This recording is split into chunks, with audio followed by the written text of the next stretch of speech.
Good morning, gang, and it is a good morning.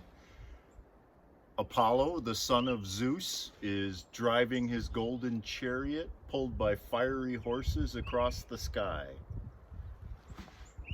Okay, so we don't exactly worship the sun anymore, but it is very important to us. The sun contains over 99% of the mass of the solar system.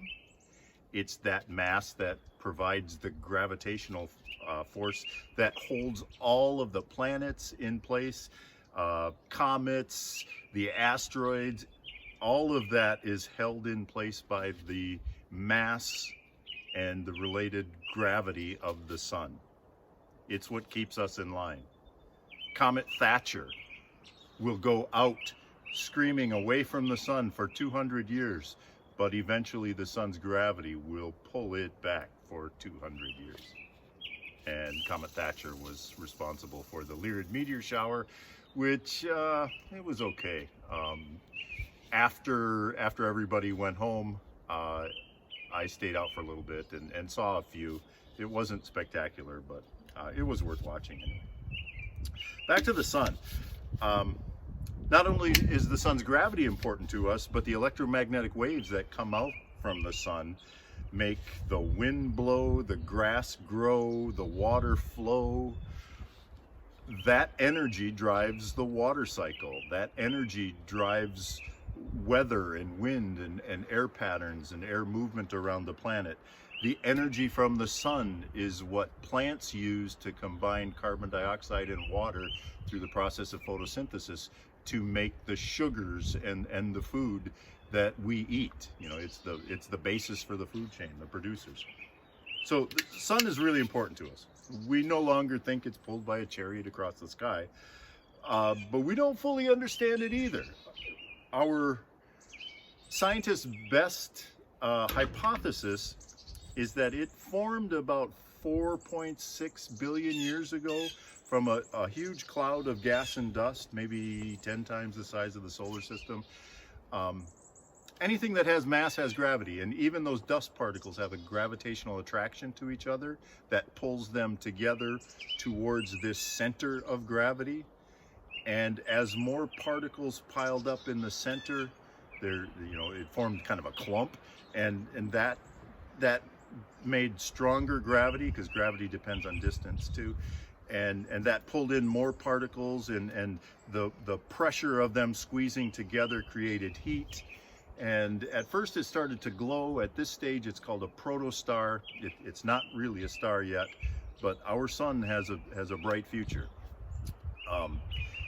As more and more material piled in, this nebula becomes a sun. We call it the solar nebular hypothesis. As more and more material piles in, temperatures get hotter and hotter, and when temperatures reach like maybe 10 million degrees, now the particles are moving around so fast that the particles in this gas cloud, mostly hydrogen, they are moving so fast that even though they would normally be repelled and want to stay away from each other, they're all positive charges.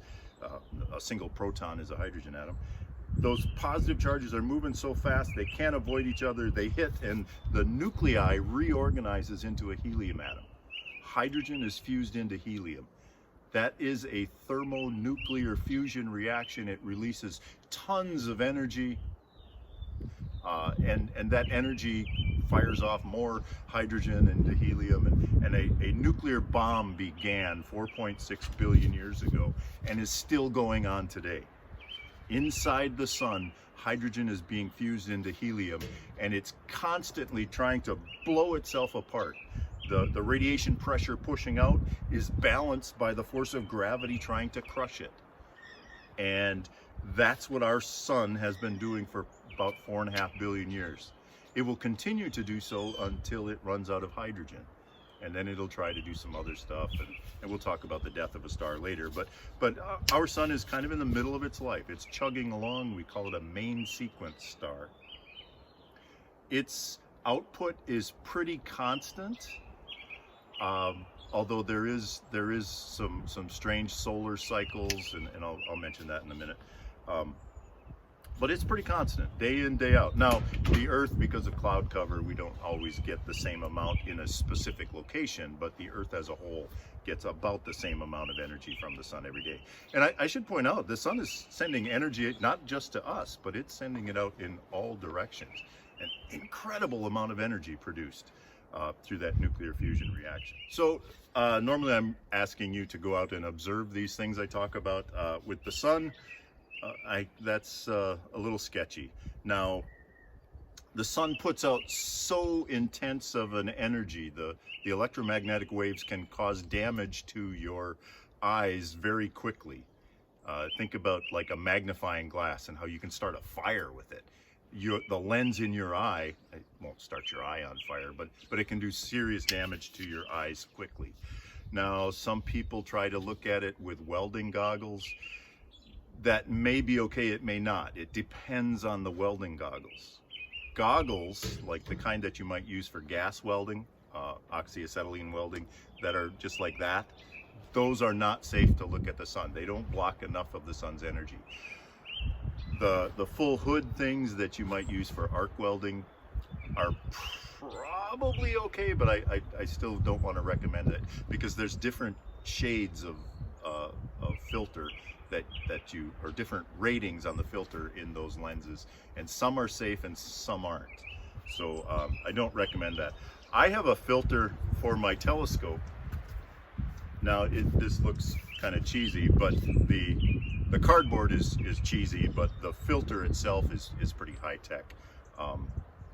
It's from an astrophotography supply house, and it blocks 99.99% of the light from the sun. So I can put this on my telescope, and first of all, the cardboard blocks what, 95% of the light. So only the light that goes through here gets through, but then only 99.99 or 0.001% of that light gets to the telescope. If I look through this, if I look at the sun, I can see the sun, but if I look at anything else, it's just black. So you can look at the sun. Unfortunately, for the last several years, there hasn't been much going on the sun. We are at a solar minimum. That filter is good for seeing sunspots. These are magnetic storms on the sun, but for the last several years, there hasn't been very many. And this is part of a typical natural cycle. I think since we've been keeping track, we're in the 25th of these cycles. There's kind of two parts of it, and they last 22 years total. We're approaching we're probably going through a solar minimum right now. We will start to see more sunspots. We haven't had a lot of great northern lights in the last couple of years because it's the sun's energy, the solar flares and the sunspots and the storms on the sun that send these charged particles to the Earth, and they interact with the magnetic field around the Earth and cause the sky to glow and the northern lights. But we should be coming out of that solar minimum, and the number of sunspots on the sun should be increasing up until about 2015, 2014. And then it'll start to drop down again. There is some connection between temperature. Some of the colder times on the planet have been associated with solar minimums. So, but that's not a really strong connection. Some people claim that climate change will be worse once we start approaching our solar maximum again, because traditionally that causes a slight rise in temperatures. Time will tell on that, I guess. So it is important to get out and see the sun for a different reason.